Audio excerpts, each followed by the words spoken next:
khởi tố nhiều cán bộ cấp cao, cán bộ lãnh đạo, nguyên lãnh đạo chủ chốt của một số địa phương. Chính phủ lưu ý công tác phòng chống tham nhũng, tiêu cực phải được đẩy nhanh, toàn diện, kịp thời, không đưa vào cấp ủy những trường hợp tham nhũng, tiêu cực, suy thoái về tư tưởng, chính trị, đạo đức, lối sống. Sáng mùng 6 tháng 9, Ủy ban Tư pháp họp phiên toàn thể lần thứ 14, thẩm tra các báo cáo về công tác tư pháp và báo cáo của Chính phủ về công tác phòng chống tham nhũng năm 2024. Tổng số tài sản thiệt hại trong các vụ án gần 4.600 tỷ đồng và gần 60.000 m2 đất. Đáng chú ý, báo cáo của Chính phủ về công tác phòng chống tham nhũng năm 2024 cho hay trong kỳ báo cáo, các cơ quan điều tra trong lực lượng công an đã thụ lý điều tra 1.347 vụ án và 3.565 bị can phạm tội về tham nhũng. Tổng số tài sản thiệt hại trong các vụ án đang thụ lý điều tra tạm tính gần 4.600 tỷ đồng và gần 60.000 m2 đất. Trong đó, các cơ quan đã thu hồi, kê biên, tạm giữ gần 1.540 tỷ đồng và trên 45.300 m2 đất,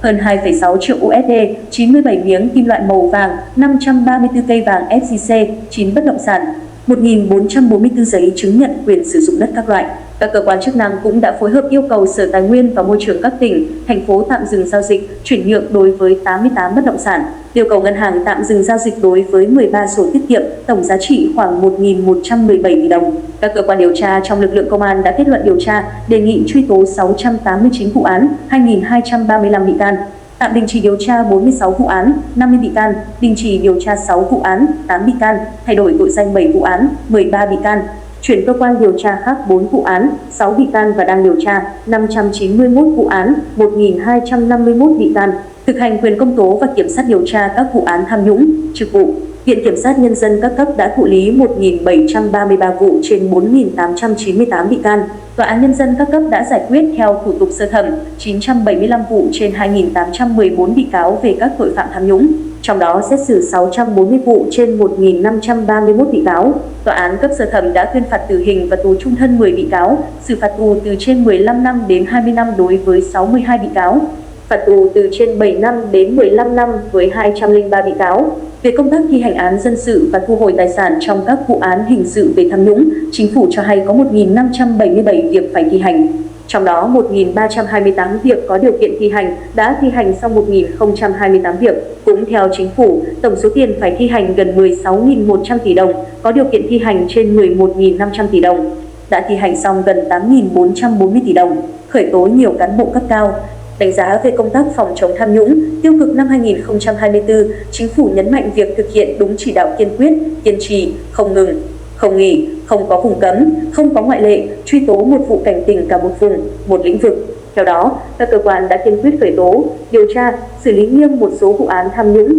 tiêu cực đặc biệt nghiêm trọng, phức tạp, liên quan đến các hành vi sai phạm diễn ra từ nhiều năm trước và cả những sai phạm mới phát sinh, xảy ra trên diện rộng, có tổ chức, cả trong khu vực nhà nước và khu vực ngoài nhà nước. Đặc biệt, từ khởi tố ban đầu về các hành vi phạm tội về kinh tế, cơ quan điều tra đã đi sâu làm rõ bản chất vụ án và khởi tố các hành vi phạm tội về tham nhũng. Cơ quan chức năng đã khởi tố nhiều cán bộ cấp cao, cán bộ lãnh đạo, nguyên lãnh đạo chủ chốt của một số địa phương, tiếp tục tạo bước tiến mới trong phát hiện, xử lý tham nhũng, tiêu cực. Cạnh đó, công tác phòng chống tham nhũng, tiêu cực ở địa phương tiếp tục được đẩy mạnh. Nhiều địa phương đã khởi tố, điều tra xử lý nhiều vụ án tham nhũng, tiêu cực nghiêm trọng, phức tạp xảy ra từ nhiều năm trước, chủ động và kiên quyết xử lý nghiêm minh, kịp thời những trường hợp tham nhũng, tiêu cực trong các cơ quan có chức năng phòng chống tham nhũng, tiêu cực. Tuy nhiên, tại báo cáo gửi tới Ủy ban Thường vụ Quốc hội, Chính phủ đã nêu nhiều khó khăn, hạn chế trong phòng chống tham nhũng, tiêu cực. Trong đó, Chính phủ thừa nhận vẫn để xảy ra một số vụ tham nhũng, tiêu cực lớn, gây bức xúc trong dư luận. Cùng với đó,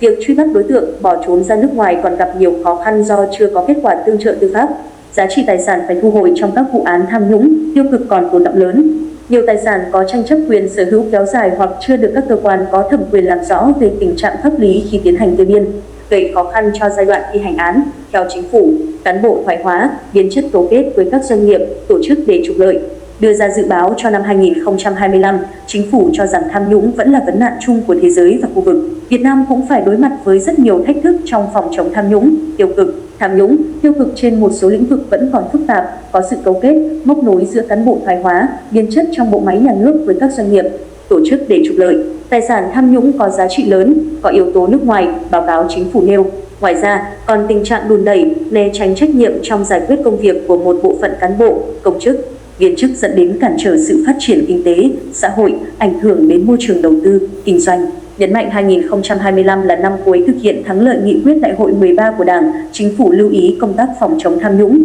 tiêu cực phải được đẩy nhanh, toàn diện, kịp thời, không đưa vào cấp ủy những trường hợp tham nhũng, tiêu cực, suy thoái về tư tưởng, chính trị, đạo đức, lối sống, vi phạm kỷ luật của Đảng, vi phạm pháp luật, phải tiếp tục kiên quyết, kiên trì, không ngừng, không nghỉ, đẩy mạnh hơn nữa công tác phòng chống tham nhũng, tiêu cực. Chính phủ nêu quan điểm